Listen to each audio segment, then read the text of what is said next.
आलं नाही का श्रद्धा, त्याला नाव आलं ना तुझं पार्टिसिपेंट मध्ये श्रद्धा हे बघ तुझ्या फोटोच्या बरोबर आलं ना गँगटॉकच्या बाजूला श्रद्धा.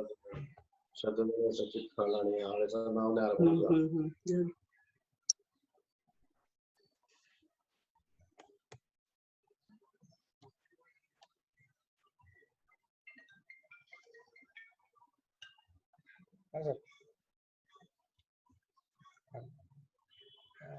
सर जॉईन नाही झाले का अजून? नाही मग मी नव्हतो. मी आता 12ला मला करावं लागतं सर सेशन, कारण ते 40 मिनिटं मग नंतर आले सर, आले वाटतं, आले जॉईन झाले. बाकीचे म्यूट कर ना. ऑलरेडी केले सर. केले ना? हो हो. तुम्हाला पण. हा sir, welcome sir. Hi. Hi.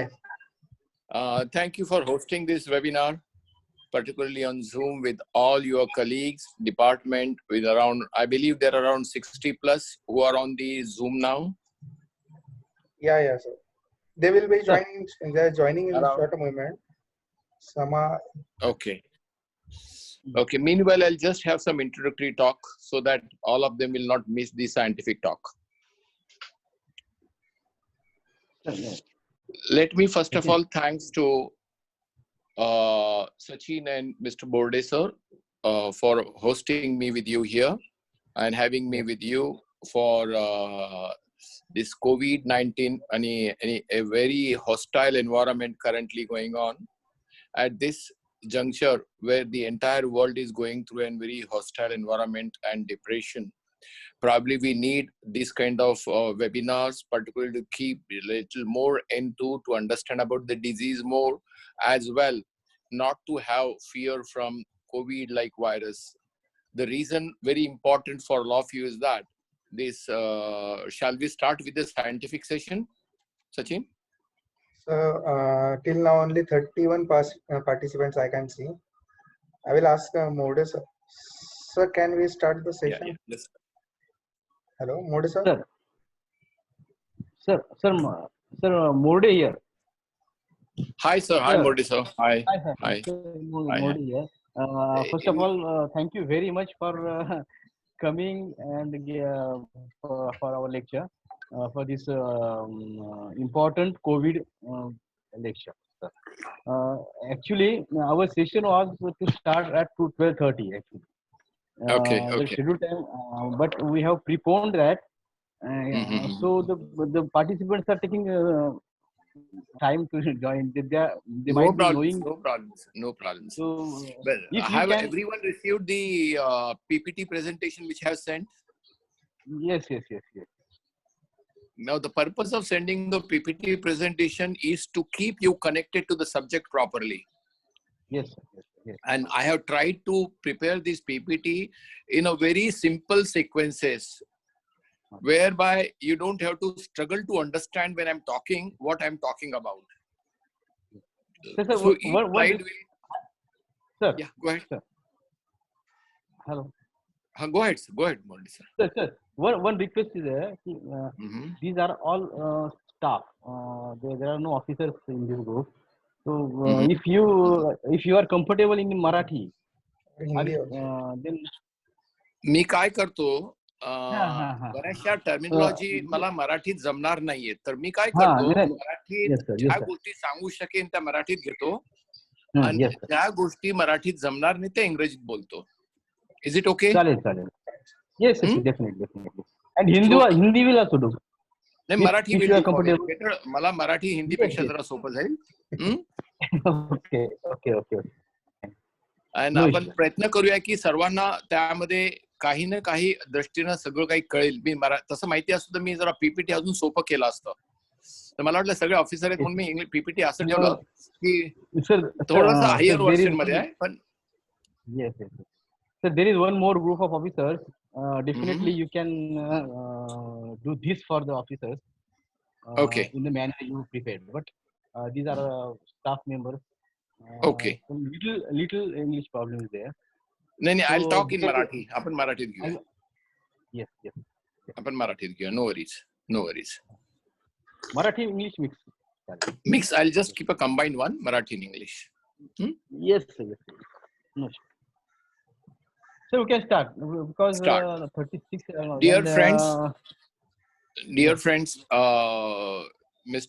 Mr. Morde and Sachin, I'm really thankful you're kind enough to invite me on this Zoom webinar and give an opportunity to share with you this current hostile environment of COVID virus. या Covid virus जे सध्या डिप्रेशनचं वातावरण आहे, अशा वातावरणामध्ये अशा प्रकारचे webinars आपण कंडक्ट करणं आणि त्यांना त्यांचे उत्साह वर ठेवणं हे फार जरुरी आहे. आणि ह्या डिझीज बद्दल माहिती देणं फार जरुरी आहे. हा मी पीपीटी सुरुवातीला ह्याच्यासाठी पाठवला की तुम्हाला सर्वांना ह्या पीपीटी मार्फत लक्षात येईल की मी कुठे काय बोलत आहे आणि नंतर तुम्ही त्या रेफरन्समध्ये त्या पीपीटीला रेफर करू शकाल, सो दॅट तुमचं नॉलेज अपडेट राहील आणि तुम्हाला त्या विषयाशी कनेक्टेड राहील. कारण हा विषय आपल्याला कोविड हा येणाऱ्या 1 ते 2 वर्ष तरी सोडणार नाहीये, तो आपल्या सोबतच राहणार आहे. कारण आपल्या देशामध्ये, भारतासारख्या देशामध्ये, the country like India where the population problem is there and management problems are there. Along with that there are problems like infrastructure which is really less compared to the western countries or European countries किंवा US सारख्या कंट्रीमध्ये. म्हणून भारताला ज्या steps घेतल्या आहेत Covid व्हायरसला control ठेवण्यासाठी, त्या सध्या जसं social distancing, lockdown, personal protective equipment वापर करण्याच्या ह्या ज्या प्राथमिक स्टेप्स आहेत त्या फार जरुरी होत्या आणि ज्या आपल्या ऑनरेबल प्राईम मिनिस्टरनं ज्या घेतल्या ह्याची जगानं सुद्धा दाखल घेतलेली आहे आणि त्यावर बरेचसे कॉमेंट सुद्धा होत आहेत ना. कम्पेअर टू आता मी नॉर्मली युरोपियन कंट्रीज आणि अमेरिकेमध्ये कॉन्स्टंट कनेक्टेड असल्यामुळे मी एवढं सांगू शकेन की आपल्याकडची मॅनेजमेंट युरोप किंवा US पेक्षा बऱ्याच पटीनं चांगली चाललेली आहे, बऱ्याच पटीनं. इव्हन टेस्टिंग पासून मॅनेजमेंट पर्यंत सुद्धा. पण अनफॉर्च्युनेटली काय की आपण आपल्या लोकांना किंवा आपल्या सरकारला किंवा आपल्याला रिकॉग्नाइज करायला आपण का भीतो कळत नाही. आपण कळायला पाहिजे की we are doing much much better compare to the statistic. जरी पाहाल तुम्ही बाकीच्या देशांचं, जिथं पर मिलियन 200-300 लोक मरत आहेत, 100 लोक, अमेरिकेमध्ये 116 लोक पर मिलियन मरत आहेत, इटालीमध्ये 300 लोक मरत आहेत, भारतामध्ये लेस देन 1% पर मिलियन आहे. तर हा रेशो जेव्हा पाहतो आपण, त्या हिशोबाने जर पाहिलं आपण, तर आपण भरपूर चांगल्या परिस्थितीमध्ये आहोत. तर हा पीपीटी तुम्ही तुमच्या डोळ्यासमोर ठेवायचा आणि मी प्रत्येक गोष्ट सांगत जाईन. महत्वाचं म्हणजे हा कोरोना व्हायरस हा काही आपला शत्रू म्हणून जगात आलेला नाहीये. हा 10,000 वर्षापासून कॉमन सेल म्हणून आपल्या शरीरात राहतो, येतो जातो येतो जातो, एका प्रकारचं रेस्पिरेटरी इन्फेक्शन करत राहत असतो हा कोरोना व्हायरस. पण प्रॉब्लेम कसा झालेला आहे, आपल्या लाईफस्टाईलमुळे आपली इम्युन सिस्टम फार कमी, आपली म्हणजे स्वतःचीच नाही जगाचीच इम्युन सिस्टम जर घेतली आपण, ती आज 100 वर्षापूर्वी जी इम्युन सिस्टम आपल्या जगाची होती त्याच्यापेक्षा आज आपण खूप खूप कमी इम्युन सिस्टमवर जगायचा प्रयत्न करतो. कारण आपली लाईफस्टाईल तशी आहे, आपण भरपूर अँटीबायोटिक खात असतो, पेनकिलर खात असतो, आपण आपल्या फूड हॅबिट्स बरोबर नाही, स्ट्रेस जगणं आहे आणि ह्या सर्वामुळे आपली इम्युन सिस्टम खाली गेलेली आहे. आणि त्यातल्यात पॉल्युशन जे आहे, सॉइल डिप्लिशन म्हणजे लक्षात आलं का तुमच्या, जमीनची खाली पॉल्युटेड होत आहे, ज्यामध्ये आपण वेगळ्या प्रकारचे खतं वापरतो, त्याच्यामुळं सॉइलची जी कंडिशन्स आहेत त्या फार खराब झालेल्या आहेत. त्याच्यामुळे आपलं येणारं फूड सुद्धा लो न्यूट्रिशनल व्हॅल्यू आहे. तर ओव्हरऑल इम्युन सिस्टम कमी झाले असल्यामुळे आणि इकोसिस्टम इम्बॅलन्स झाले असल्यामुळे हा कोविड व्हायरस जो फारसा अग्रेसिव्ह नव्हता, ह्याला आपण रेस्पिरेटरी ग्रुप ऑफ व्हायरस म्हणतो. जर पुढची स्लाइड पाहाल त्या दिलेला आहे मी, इट्स अ रेस्पिरेटरी व्हायरस आहे आणि हा जनरली कॉमन कोल्ड सारखे डिझीज करायचा आधी. आणि अशा प्रकारचे हे काही फर्स्ट आपल्याजवळ पॅन्डेमिक नाही. हा पॅन्डेमिक ह्याच्या आधी सुद्धा झालेला आपल्याकडे, ज्यामध्ये आपण सार्सचा म्हणू किंवा मर्सचा म्हणू. मर्स म्हणजे मिडल ईस्ट रेस्पिरेटरी सिंड्रोम किंवा मग सार्स आहे जो सिव्हिअर एअरवे रेस्पिरेटरी सिंड्रोम, हा एक आहे. आणि हे 2003 आणि 2012 मध्ये झालेले आहेत. त्यावेळी सुद्धा भयंकर मृत्यूचा संभव आला होता लोकांचा. पण प्रमाण कसं होतं त्यावेळेच्या रोगांमध्ये आताच्या रोगांमध्ये, इज दॅट तो व्हायरस जो होता तो अग्रेसिव्ह खूप, पण स्प्रेड कमी व्हायचा. तो व्हायरस अग्रेसिव्ह खूप होता, पण स्प्रेड कमी व्हायचा. पण आताचा जो व्हायरस आहे COVID-19 ज्याला म्हणू आपण, हा COVID-19 व्हायरस जनरली पाहायला गेला तर तुम्ही ह्याची रोग आपल्याला डॅमेज करण्याची डॅमेज करण्याची शक्ती, means it is invasiveness causing a disease is less compared to spread. हा स्प्रेड एवढा जास्त करतो की त्याची स्प्रेडिंग स्पीड इज 10 पटीनं जास्त आहे मर्स किंवा सार्स व्हायरसच्या हिशोबानं. पण ह्याची आपल्या शरीरावर अटॅक करण्याची जी पद्धत आहे, डॅमेज करण्याची पद्धत आहे, त्या व्हायरसपेक्षा कमी आहे. पण अशा लोकांना त्याचा इफेक्ट जास्त होतो ज्या लोकांच्या प्रतिकार शक्ती शरीरातल्या डायबिटीजमुळे म्हणा, एजिंगमुळे म्हणा, ऑटोइम्युन डिझीजमुळे म्हणा किंवा कार्डियक डिझीजमुळे म्हणा कमी झालेले आहेत. अशा लोकांच्या शरीरामध्ये हा व्हायरस आपल्या प्रतिकार शक्तीच्या फाईटला कमी पडतो. आपली प्रतिकार शक्ती ह्या व्हायरसच्या फाईटला कमी पडते.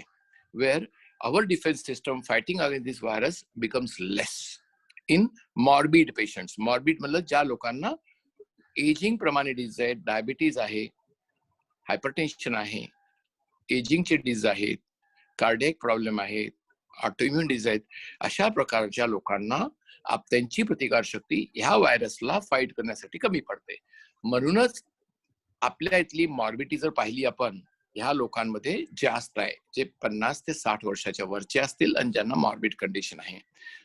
अदरवाईज यंग पॉप्युलेशन मध्ये हा रोग कधी येतो आणि कधी जातो हा कळणार सुद्धा नाही. ह्या रोगाच्या बऱ्याचशा थेरीज आहेत, पर्टिक्युलरली कोविड-19च्या. जसं आपण याला वुहान व्हायरस म्हणू, जिथून सुरू झाला होता म्हणून त्याला वुहान व्हायरस म्हणतात किंवा चायनीज व्हायरस म्हणतात, किंवा अजून लोकांनी बरेचसे नाव दिलेत. हा व्हायरस 2 प्रकारच्या थेरीवर चाललेला आहे. एक तर असं म्हणतात की हा व्हायरस लॅब मध्ये ह्युमन मेड आहे, ह्या थेरीला काहीतरी महत्व आहे. दुसरी थेरी अशी आहे की it has come from the bat market where the bats were infected, मग तो इंटरमिडिएट मध्ये आला, इंटरमिडिएट पासून ह्युमन मध्ये आला. तर अशा टाईपच्या जे रोग असतात, म्हणजे आता हे जे मी 2-3 सांगितले तुम्हाला, सार्स सांगितलं, मर्स सांगितलं आणि हा जो आता सांगितला कोविड सांगितला, या सगळ्या टाईपच्या रोगांना झोनोटिक डिझीज म्हणतो आपण. झोनोटिक म्हणजे those who come from the animal to the human being. Animal मध्ये हे कॉमन सेल असतात. कॉमन सेल म्हणजे आपल्या शरीराचे मित्र असतात, पण जे आपल्या शरीरात जेव्हा येतात ते अग्रेसिव्ह होतात आणि डिझीज तयार करू शकतात. त्याला आपण झोनोटिक म्हणतो. ZOONOTIC, झोनोटिक डिझीज म्हणतो आपण त्याला. मी पुढच्या 1-2 स्लाइड मध्ये त्याची माहिती दिली. स्पेसिफिकेशन जर बघाल तुम्ही 3rd-4th स्लाइड, त्यामध्ये झोनोटिक मिनिंग दिलेला आहे मी, between animal to human beings. तर अशा वेळेस जेव्हा होतं तेव्हा हा व्हायरस म्युटेट होतो. म्युटेट म्हणजे त्याचा बेस पेअर जे असतो, बेस पेअर म्हणजे हा व्हायरस इज एन RNA. हा काही जिवंत असलेला मॉलिक्यूल नाहीये, सेल नाहीये. Virus is not a living molecule, is not a living cell. It is just an activated protein. आणि हा प्रोटीन काही नंबरच्या बेस अमिनो ऍसिडनं तयार झालेला असतो. आपल्या शरीरामध्ये आपली पेशी अशा प्रकारचे बेस पेअर असणारे RNA तयार करत असते, जे प्रोटीन्स असतात, जे आपल्या शरीराला लागतात. जसं की आपले हार्मोन्स आहेत, आपले ग्लँड तयार करतात, आपले एन्झाईम्स आहेत, आपले ग्लँड तयार करतात. तशाच प्रकारचे हे प्रोटीन आहे. ह्या प्रोटीनला, व्हायरसला एक शेप आहे. तो शेप सर्क्युलर आहे. त्याला एक वरचं सराउंडिंग एन्व्हलप झालेला असतो. तो प्रोटीनचा असतो. प्रोटीन लिपोप्रोटीनचा असतो. त्या लिपोप्रोटीनवर काही प्रोटीनचे मॉलिक्युल्स आहेत. त्याला म्हणून आपण हा क्राऊन म्हणतो, कोरोना व्हायरस म्हणतो. त्याच्यावर क्राऊन सारखा दिसतो. आणि ते प्रोटीन त्याला एस प्रोटीन किंवा एल प्रोटीन्स म्हणतात. हे 2 जे प्रोटीन असतात व्हायरसचे, हे 2 प्रोटीन त्या व्हायरसची इन्फेक्टिव्हिटी आणि पॅथॉलॉजिकल डिजीज काम करण्याची इफेक्टिंग म्हणजे त्याची strength to cause you damage decide करतात. एस प्रोटीन जर असतील ते थोडेसे जास्त डॅमेज करतात, कमी डॅमेज करतात. आणि एल प्रोटीन जे असतात ते जास्त डॅमेज करतात.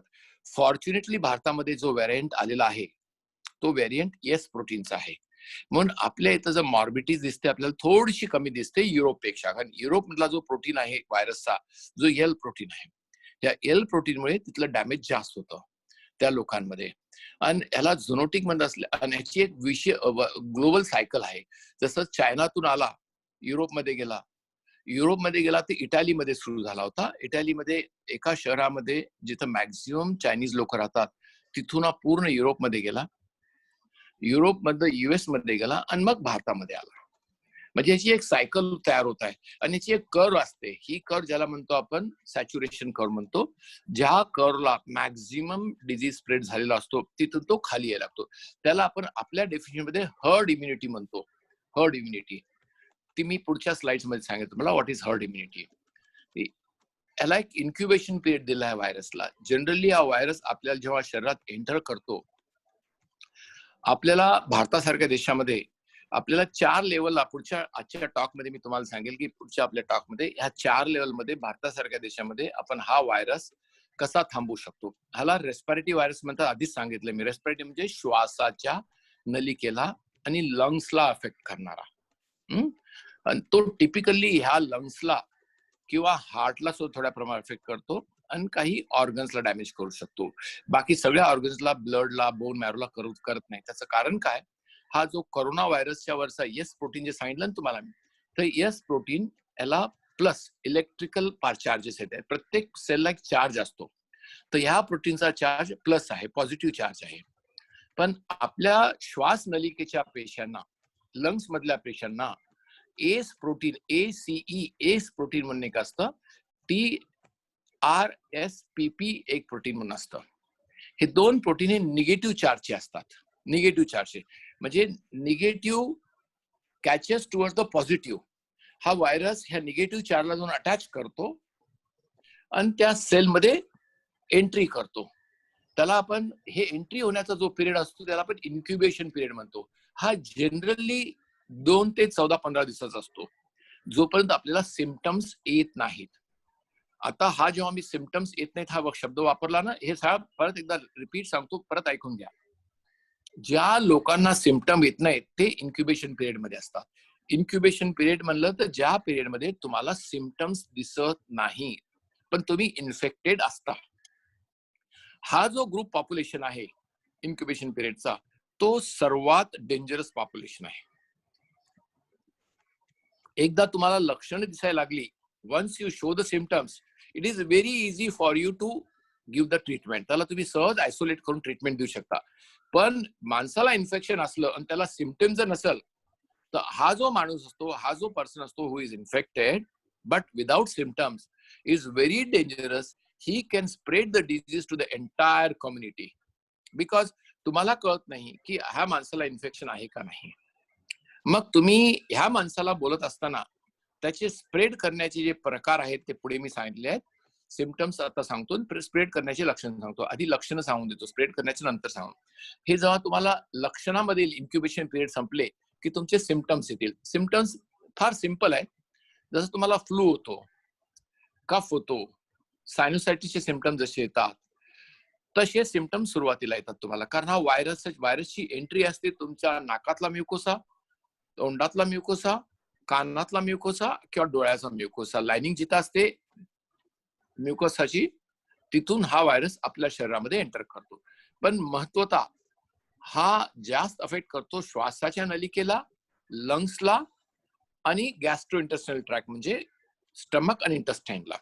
ह्या 2 अवयवांना जास्त याच्यामुळे करतो कारण ह्या दोन्ही अवयवाच्या पेशांमध्ये एस रिसेप्टर मायनस चार्ज असणारे आणि TRPSS रिसेप्टर्स हे असतात सेल्सवर. आणि म्हणून ह्या 2 ऑर्गन्स मध्ये व्हायरस डायरेक्ट जाऊन अटॅच होऊ शकतात. आणि अटॅच झाले की व्हायरस त्या सेल्स मध्ये एंट्री करून त्याचं काम काय करतो, व्हायरस सेल मध्ये एंट्री केला की तो रिप्लिकेट करायला. बाकीचे प्रोटीन जसे आपल्या शरीरात RNA प्रोड्यूस होतात, तसं हा व्हायरस आपल्या प्रोटीन प्रोड्यूस करणाऱ्या फंक्शन मध्ये एंटर करतो. आणि आपलं प्रोटीन प्रोड्यूस व्हायच्या ऐवजी हे व्हायरसचं प्रोटीन प्रोड्यूस व्हायला चालू होतं. आणि व्हायरसचं प्रोड्यूस जसं व्हायला चालू होतं, the way cells start producing RNA proteins of virus, it kills the cell. तोपर्यंत तुम्हाला लक्षणं येत नसतात. हा तो इन्क्युबेशन पिरियड आहे. जो लक्षणं काय येत नाहीत कारण ह्या पिरियडमध्ये व्हायरस तुमच्या शरीरामध्ये मल्टिप्लाय करत असतो आणि सेल्स मारत असतो. जसे हे सेल्स मरतात आणि व्हायरस डिऍक्टिव्हेट होतो, तिथे एक इन्फ्लेमेशन तयार होतं.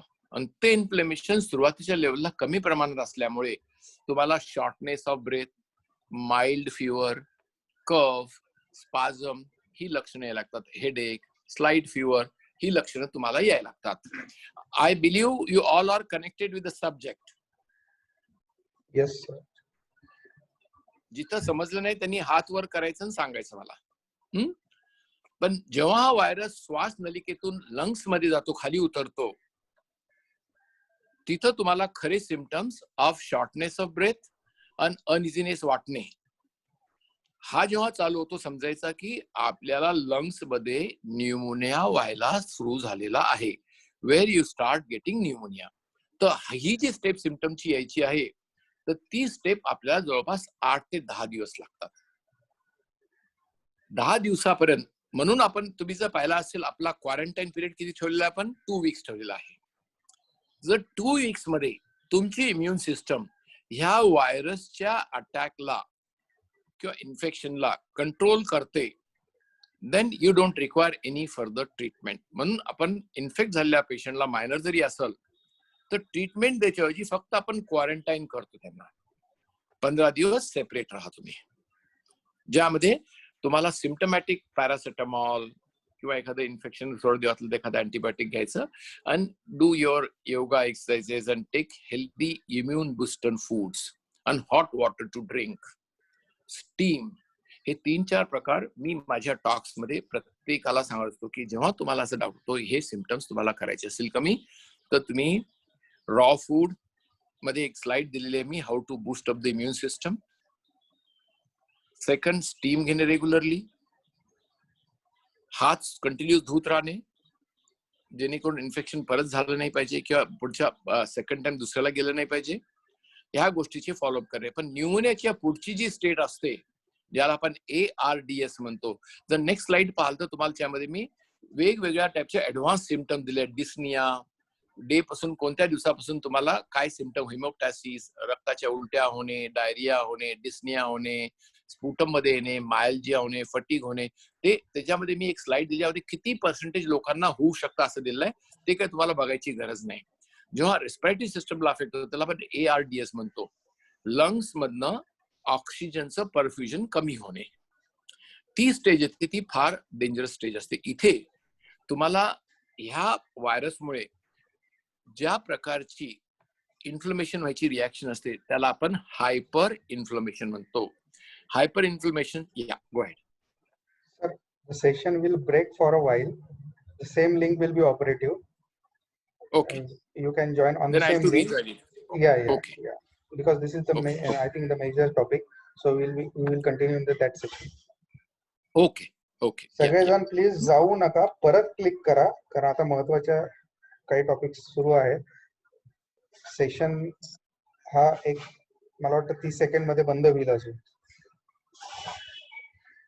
मग तुम्ही नेक्स्ट क्लिक करून घ्या सगळेजण. I will also click next. Okay okay. Sir. तर हे जे रेस्पिरेशन मध्ये ऑक्सिजन परफ्युजन जेव्हा कमी होतं त्यावेळेस समजून घ्यायचं की आपली इन्फ्लमेशन, हायपर इन्फ्लमेशन खूप झालेलं आहे. आणि हे हायपर इन्फ्लमेशन जर कंट्रोल करता आलं, हे कंट्रोल करण्याची पद्धत